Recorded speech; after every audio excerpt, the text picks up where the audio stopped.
काँग्रेसनं केलेल्या ट्विटचा सुनील तटकरेंकडून निषेध. काँग्रेसनं केलेलं वक्तव्य निंदनीय. काँग्रेसनं वैचारिक दिवाळखोरी दाखवली. सुनील तटकरेंची टीका. तर दिलगिरी व्यक्त करून विषय संपत नसतो, तटकरेंचं वक्तव्य.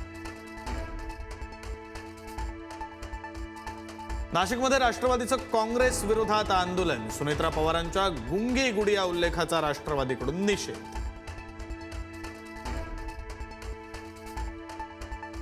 शिवसेना पक्ष आणि चिन्हाप्रकरणी आज पुन्हा सुप्रीम कोर्टात सुनावणी. ठाकरेंच्या वतीनं वकील कपिल सिब्बल करणार युक्तिवाद.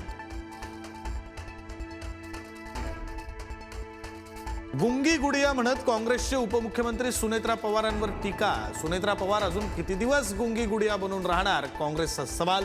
तर वेळ आल्यावर बोलेन असं म्हणत काँग्रेसच्या टीकेवर सुनेत्रा पवारांचं प्रत्युत्तर.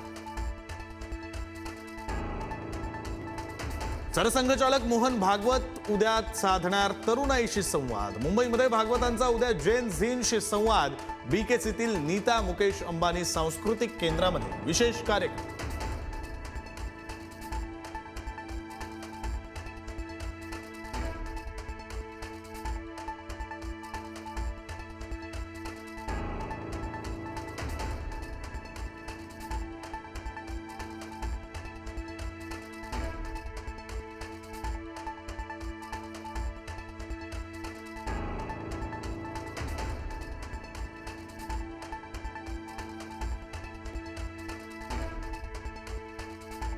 नवी मुंबई विमानतळाला दिबा पाटील यांचं नाव देण्याची मागणी. जंतर मंतरवर आज एक दिवसीय लाक्षणिक आंदोलन.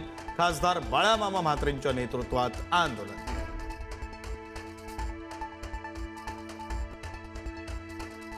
महाराष्ट्रामध्ये अॅनालॉग चीज अर्थात आर्टिफिशियल पनीरवर 1 वर्षाची बंदी.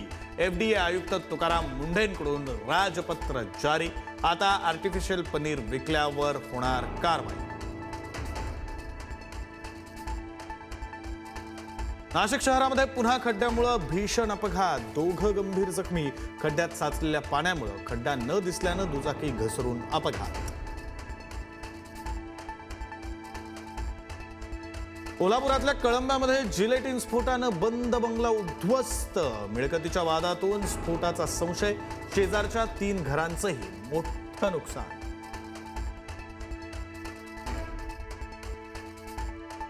मुंबईच्या चारकोपमध्ये कार पहिल्या मजल्यावरून थेट खाली. उघड्या पार्किंग शाफ्टमधून कार कोसळली. अपघातात चालक जखमी. रुग्णालयात उपचार सुरू.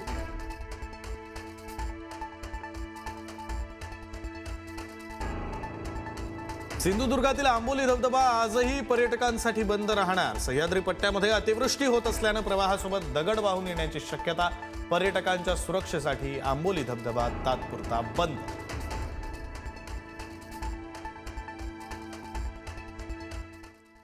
माजी राज्यपाल डॉक्टर डी.वाय. पाटील यांच्यावर आज अंत्यसंस्कार. वृद्धापकाळानं कोल्हापुरात घेतला अखेरचा श्वास. दुपारी 4 पर्यंत अंत्यदर्शन. शिक्षण, आरोग्य आणि सामाजिक क्षेत्रात उल्लेखनीय कार्य.